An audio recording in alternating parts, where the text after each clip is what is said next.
Dar dumneavoastră, prin faptul că spuneți, doamna Udrea nu este vinovată, doamna Bica nu este vinovată, domnul Georgescu negați justiția, pe care timp de 10 ani a susținut-o. Când o spune un judecător, o să spun așa este. Păi reținerea n-a făcut-o, îmi cer scuze, arestarea celor 3 nu au făcut-o un procuror.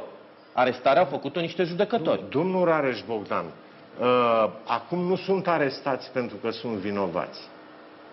Domnule, deci dumneavoastră spuneți că cei avocați, cei 6 judecători care i-au arestat pe cei 3, sunt toți în necunoștință de cauză sau au făcut un lucru la comandă? Cred că dumneavoastră nu înțelegeți stadiile într-o Înțeleg foarte bine. Eu știu un singur lucru, că din momentul în care se dă un mandat de arestare, hotărârea nu o ia procurorul.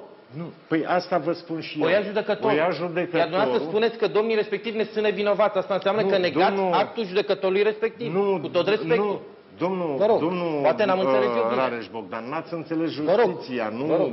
Vă rog, explicați. Judecătorii care au decis arestarea n-au decis că sunt vinovați. Au decis că sunt arestați.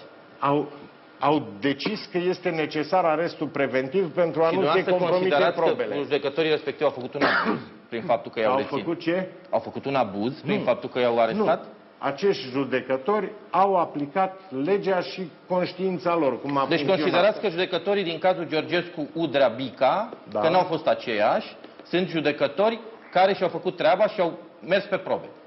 Nu, că aici n-au avut de analizat probe. Domnul Rareș Bogdan, nu înțelegeți. Nu-mi cer scuze.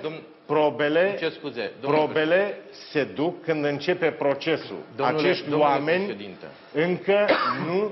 Deci parchetul încă nu a trimis rechizitoriul la instanță. Dar dumneavoastră considerați că în momentul când a venit procurorul cu cererea de arestare către instanță, respectivul judecător sau judecători în cazul unora au fost pur și simplu fascinați de ochii procurorilor? Nu, ci au existat argumente ale procurorilor că se impune suficient de puternice.